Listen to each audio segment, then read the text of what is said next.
I'm just going to introduce myself since I just got here. I'm a social worker and a psychoanalyst. I never planned on being either. From 18 on, I wanted to be a writer, but that was a really shitty way to pay the rent. So I did a lot of manual labor until I was eventually convinced I had to go to college. And out of social work school, and I mention this because there's 2 books here which are for the Chateau Library. The first one is Swimming to the Horizon. It's about this job I had right after I got out of school, and I didn't know any better. I was at a community agency, and they needed someone to supervise a team that was called Assertive Community Treatment. We were like a hospital unit that ran around the neighborhood, working with the people who were too psychotic and drug addicted and homeless and incarcerated to ever come in for appointments. So we were running around the neighborhood 24/7 in charge of every aspect of their lives: housing, meds, food, court, hospitalizations. I drew a woman's blood on the hood of my car once. And of course she started screaming rape because she was psychotic, but she was also diabetic and we had to check her blood. So that's one book, and this other book is The Ambulatorium. It's a book of poems, and it was actually part of my graduation from the psychoanalytic program, which, made all right, I'm a psychoanalyst. But it's called The Ambulatorium. The Ambulatorium was the first psychoanalytic clinic for the working class in Vienna, which of course the Nazis burned down because that's what Nazis do. And I'm going to read one poem from here, which I realized fits given the problems I had getting here. There's a woman in Chicago, we're from Chicago, she was notorious. She ended up actually on the news, and then when I was running that team, I actually had to interview her once. And she wouldn't cop to anything. She was a total pro. She denied anything, but she became infamous for sneaking onto flights at O'Hare. Over 20 some times. She once actually made it to Heathrow. And she was really good at it, and she made the news. And I had an internship at Cook County Jail. We're in the psych unit, and I know, it's not guilty by reason of insanity, which means when you commit the crime, you don't know that you committed a crime. You don't know the difference between right and wrong.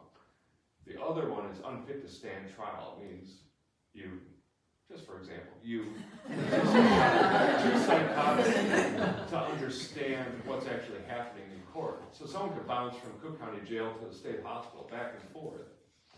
And in the state hospital, they actually have courtroom bingo, where they're trying to teach everyone. This is the judge, this is your attorney, this is the person trying to put you in jail.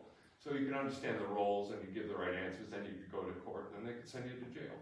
So you're really better off staying in the hospital. So this is called the stowaway, for this woman who kept flying without tickets. The stowaway. A total pro. She denied everything and stuck to her story.